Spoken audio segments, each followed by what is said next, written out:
Camille Schrier, Miss America. Has it sunk in, finally? No, I don't think it ever will. And I finally adjusted to this new job that I have, but I don't think I'll ever really process that this is something that has happened to me in my life. And it wasn't ever something I expected to do, so it's a little new for me. But you're a scientist. Your demo on stage, your talent, was doing science. When you first started doing that talent, what was the reaction you were getting from judges and people watching the competition? The reaction was kind of mixed at first because it's very different. Only one woman has ever done this on a Miss America stage. And I knew that going into it, but I wanted to do something that represented my authentic talents, and that's something that is a continuous thread throughout this entire year, that I want to show a message of authenticity and being yourself no matter who that is, but also as a really fun opportunity for me to bring science and educational talents to the forefront of the competition by using that as my talent. But reactions are mixed, but usually they're explosive. And you're a scientist by background. You went to Virginia Tech in your undergraduate. Yes. You're a biochemist. What was the spark for you at a young age that made you think, hey, maybe I could do that? You know, I don't have a defining moment that made me love science. It was something that was inherent for me.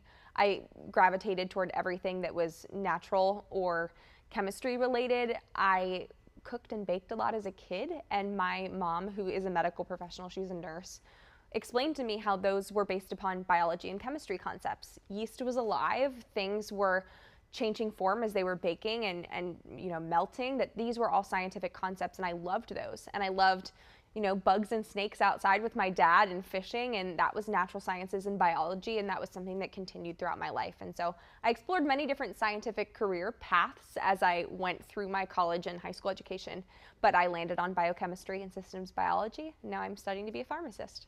What do you think that your kind of platform as being Miss America, but also as scientists, what do you think that's going to open for younger girls who are just now thinking about what they can be when they grow up? Yeah, so we are finally getting to a place where women have equality in the sciences, but there is still a perception that femininity and STEM can't go together, that even women who are in the sciences don't wear makeup, they don't care about what they look like, they don't care about clothes, they're not stylish, and there's this weird perception of that that's not true.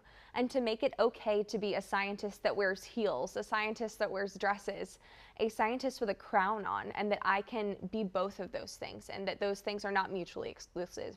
For maybe a young girl who is interested in cosmetics or skincare or something like that, that those things are made with science, and that if she has an interest in something that might be a traditionally feminine interest, that there is science behind that, and that it can be something that all little girls can be interested in. And so that's kind of the way that I'm changing not only what Miss America looks like to the public by putting this in the forefront from science, but also for little girls to know that they can do this too. And science is not something you learn in a textbook necessarily. What do you think about hands-on learning and, for example, the new future Northern Virginia Science Center that's going to be here in just a few years? What do you think that means for the state of Virginia? Because you're from here. I am. I came to Virginia to do my education at Virginia Tech, actually, and I think hands-on learning is one of the best ways to learn science. It's much easier when you see a concept actually happen in front of you through demonstration to remember why it happened. And so to do something like what I did on stage at Miss America, I had so many people tell me, I never knew that hydrogen peroxide was in a brown bottle until your demonstration. And now every time I go to the pharmacy, I think about your demonstration. And that's the awesome part about scientific demonstration. It's something that is memorable and something that will teach people concepts in a way that connects with them.